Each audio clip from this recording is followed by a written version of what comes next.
The receptionist, a pale woman with dark circles under her eyes, barely looked up as she slid a register toward him. "Name?"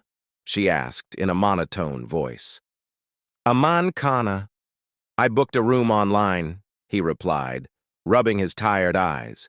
She scanned the computer screen, then nodded. "Room 306, third floor. Elevators at the end of the hall."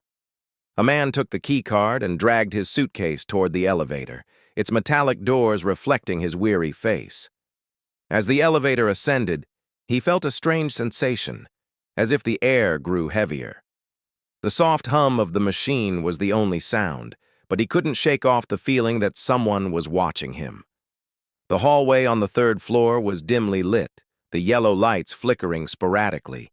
The numbers on the doors were polished brass, shining under the weak illumination.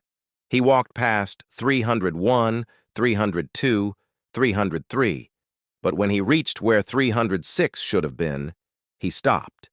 There was no door, just a blank wall. A chill ran down his spine. "That's strange," he muttered to himself. He glanced at the keycard in his hand, room 306. His heart pounded as he traced his fingers along the smooth, cold surface of the wall. No door handle, no peephole, just solid concrete. Confused, he walked back toward the elevator, only to freeze as a soft chime echoed behind him. He turned. There it was, room 306, a deep red wooden door, slightly ajar, as if inviting him inside. A man hesitated but shook off the unease creeping into his chest. "Must be exhaustion," he reasoned. He pushed the door open and stepped inside. The room was modest: queen-sized bed, wooden nightstand, an old television set on a dresser. The curtains were drawn, concealing whatever lay beyond the windows. The air smelled of damp wood and something else, something faintly metallic. He placed his bag on the bed and walked toward the bathroom, turning on the light. The bulb flickered weakly before steadying. He splashed water on his face and looked up at the mirror and froze, a shadow, just behind him. He spun around. Nothing. The door was still slightly open, showing only the dimly lit hallway. His breathing was heavy, his pulse hammering in his ears. "Get a grip, Aman," he whispered. Shaking his head, he turned off the light and stepped back into the room. His exhaustion outweighed his unease. He shut the door, locked it, and collapsed onto the bed, letting out a deep breath. At some point, sleep took over. Knock, knock, knock. Aman jolted awake. The room was pitch black. He groped for his phone, 3:06 a.m. The knocking came again, soft but insistent. He swallowed. "Who's there?" Silence. The air felt heavier, almost suffocating. He reached for the lamp on the nightstand. But just as his fingers touched the switch, knock, knock, knock, right at his bedside. A man's breath hitched. His fingers trembled as he switched on the light. The room was empty. The door was still locked. His mind screamed at him to leave, but his body refused to move. The air shifted, cold, damp, pressing against his skin. And then, the closet door creaked open. Aman stared, his throat dry. The gap was small, but enough to reveal darkness beyond, a darkness that felt alive. Then, from the void, a whisper. "Why are you in my room?" A man lunged for the door, fumbling with the lock, yanking it open.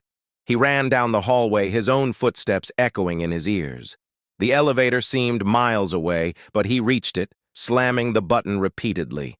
The doors opened with an agonizing slowness, and he threw himself inside, hammering the lobby button.